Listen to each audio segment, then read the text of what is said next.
Jadi kita jelaskan, saya ingin jelaskan kepada guru-guru, kepada pelajar-pelajar, kepada ibu bapa. Kita jelaskan bahawa kaedah pengajaran, kaedah pembelajaran yang akan digunakan atau yang boleh digunakan itu kita serahkan kepada guru-guru. Okey. Kerana kita tahu ada yang guru-guru telah menggunakan online learning atas platform yang disediakan oleh Kementerian Pendidikan dan sebagainya. Tapi pada masa yang sama kita sedar bahawa tak semua pelajar mendapat akses kepada online learning.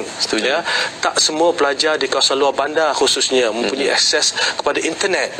Dan tak semua guru juga mempunyai kemudahan, terutamanya yang mengajar di kawasan luar bandar yang tak keluar, yang tak balik ke kampung pada waktu cuti sekolah. Dan mereka tidak mempunyai akses kepada internet, kepada teknologi yang sedia ada. Oleh yang demikian kita memberi satu kelonggaran. Kita beri satu kelonggaran pada guru-guru bahawa guru-guru yang tentukan apakah kaedah yang terbaik yang mereka boleh gunakan untuk menyampaikan pengajaran dan pembelajaran kepada murid-murid dalam tempoh ini.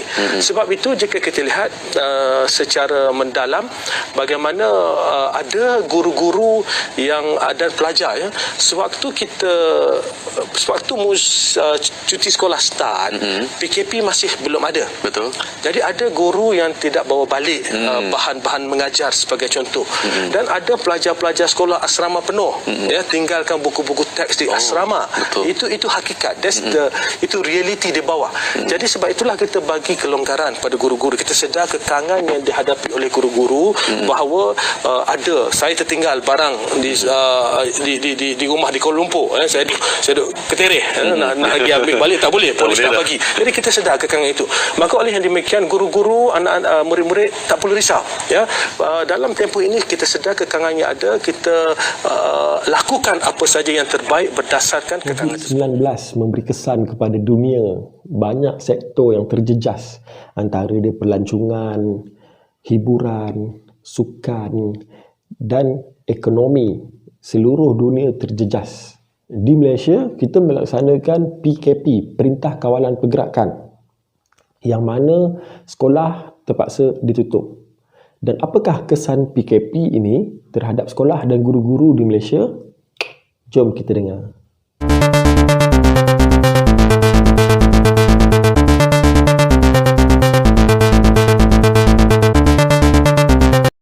Assalamualaikum, selamat datang ke channel saya Eden Sembang. So hari ini saya nak sembang dengan anda tentang topik apakah kesan COVID-19 dan PKP kepada sekolah dan guru-guru di Malaysia. Yang mana sekarang sepatutnya sekolah dah buka, kita dah sekolah macam biasa, tetapi PKP dilanjutkan sehingga 14 hari bulan 4. Dan kita harap janganlah dilanjutkan lagi, kita nak meneruskan kehidupan yang normal macam biasa. Apakah kesan PKP kepada sekolah? Yang pertama, banyak program sekolah yang tertangguh. Sekolah telah menyusun program di dalam takwim, iaitu bulan 1 ada aktiviti apa, bulan 2 aktiviti apa, dan bulan 3 dan bulan 4 ni adalah aktiviti yang paling padat. Sebab hujung bulan 4 kita dah masuk bulan puasa. So sekolah akan menyusun program bulan 3 dan bulan 4 ni dengan padat. Antara program yang dah disusun tapi tertangguh adalah sukan tahunan, lawatan, perkemahan dan kem-kem motivasi. So program-program ni tertangguh yang mana saya rasa nanti pentadbir dan guru-guru akan merancang balik selepas sekolah dibuka, yang kita tak tahu bila, untuk menyusun balik program-program yang tertangguh ni. Ada sekolah yang dah membuat tempahan stadium, ada sekolah yang telah membuat tempahan bas, tempahan tempat lawatan, tempat camping, terpaksa dibatalkan ataupun ditangguhkan kerana tempoh kawalan pergerakan ini. Ini adalah kerana kita hanya merancang, Allah juga merancang, perancangan Allah yang lebih baik. So, kita adalah lebih baik untuk kita menangguhkannya dan mengikut arahan kerajaan untuk melaksanakan PKP, sama-sama memainkan peranan bagi menghentikan rantaian COVID-19. Yang kedua, rancangan pengajaran tahunan dan pengajaran cikgu terjejas. Cikgu dah mempunyai perancangan pengajaran tahunan. Bulan ni nak ajar apa, minggu ni nak ajar apa, tapi terganggu ataupun tidak dapat dilaksanakan kerana PKP. Yelah, sekolah tak buka, nak mengajar macam mana kan? So, apa yang cikgu-cikgu buat adalah cikgu juga bekerja dari rumah. Cikgu menggunakan internet sebagai media untuk berinteraksi dengan murid ataupun memberikan tugasan kepada murid. Antara yang digunakan adalah Google Classroom, aplikasi Zoom, YouTube, grup WhatsApp, dan juga cikgu-cikgu boleh buat live dengan murid-murid mereka. Ini adalah bagi mengelakkan murid-murid ni tercicir pelajaran. Sebab apa? Bila buka sekolah nanti, kepada yang akan mengambil peperiksaan, tajuk-tajuk ni still dia akan ambil periksa. So kita tak nak murid ni tercicir. Sebab tu kita juga melaksanakan pembelajaran dari rumah. Tapi kita kena ingat, semua orang tidak mempunyai masa yang sama, semua orang tidak mempunyai kemampuan yang sama. So kita bagilah kerja yang sesuai pada waktu ini. Janganlah terlalu membebankan, kerana ada ibu bapa yang bekerja sebagai frontliner, nurse, doktor, bomber, polis, askar. Diorang juga mempunyai kekangan masa untuk menguruskan anak-anak di rumah. Dan ada juga keluarga yang tak mempunyai wifi di rumah. Mereka juga bergantung kepada hotspot ibu bapa. Bila ibu bapa nak balik rumah, penat, anak-anak nak pakai hotspot, so kekangan masa tu berlaku. Kita hanya bagi kerja, biarlah ibu bapa yang merancang sendiri anak-anak dia orang untuk buat kerja tu bila. Jangan bagi ketetapan masa yang singkat untuk anak-anak siapkan. Tak ada apa yang perlu dikejarkan pun dalam masa ni. Yang penting adalah anak-anak murid tu buat kerja. Contoh dalam aplikasi Google Classroom. Dekat situ cikgu boleh up tugasan, cikgu boleh bagi link video, cikgu boleh up gambar, murid-murid boleh respon dekat dalam tu, murid-murid boleh buat kerja dan boleh upload balik kerja dekat dalam tu. So cikgu pun boleh semak dekat situ melalui Google Classroom. Dan kalau murid tu tak ada kemampuan untuk print, janganlah kita paksa dia print. Akan menjadi beban untuk ibu bapa dalam masa sekarang ni. Kalau boleh lukis atau tulis pun boleh, tak kisah. Yang penting mereka buat. Sebab tujuan kita adalah untuk mengelakkan murid-murid daripada tercicir pelajaran. Kalau kita memaksa atau berikan tempoh, mungkin ini akan memberikan tekanan kepada ibu bapa yang tidak mempunyai kemampuan ataupun mempunyai kekangan masa dalam menguruskan hal anak-anak.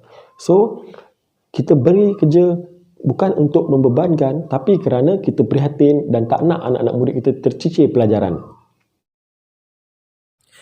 Dan baru-baru ni Menteri Pendidikan pun ada umumkan akan mewujudkan TV Pendidikan. Ini satu benda yang bagus. Dia memberi ruang kepada ibu bapa atau murid-murid atau guru-guru yang tak ada kemudahan internet boleh menggunakan TV Pendidikan ni. Ya, dalam tempoh ini kita sedar kekangan yang ada, kita lakukan apa saja yang terbaik berdasarkan kekangan tersebut.